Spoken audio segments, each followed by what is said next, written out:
राघव चड्डाचा आपला रामराम, भाजपमध्ये प्रवेशाची घोषणा। राज्यसभा खासदार राघव चड्डा यांनी आम आदमी पक्षाला राजीनामा देत भारतीय जनता पक्षात प्रवेश करण्याची घोषणा केली आहे। पक्षाच्या मूल्यांपासून आप भरकटल्याचा आरोप करत त्यांनी हा निर्णय घेतल्याचे स्पष्ट केले। मी आम आदमी पक्षापासून दूर जात नसून जनतेच्या दिशेने वाटचाल करत आहे, असे चड्डा यांनी सांगितलं। त्यांनी आपल्या सोबत भाजपमध्ये सामील होणाऱ्या इतर 7 खासदारांची नावेही जाहीर केली आहेत। विशेष म्हणजे राज्यसभेचे उपनेते म्हणून अलीकडेच नियुक्त झालेले अशोक मित्तल हे देखील या गटात सहभागी होत आहेत। चड्डा यांच्या मते राज्यसभेतील आप या 2/3पेक्षा अधिक खासदारांनी भाजपमध्ये विलीन होण्याचा निर्णय घेतला आहे। या संदर्भातील आवश्यक कागदपत्रे पूर्ण करत राज्यसभा अध्यक्षांकडे सादर केल्याचे त्यांनी सांगितले।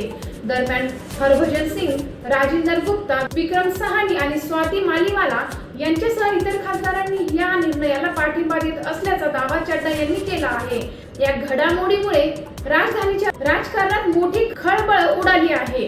अशाच घडामोडींसाठी पाहत रहा टाइम्स ऑफ महाराष्ट्र।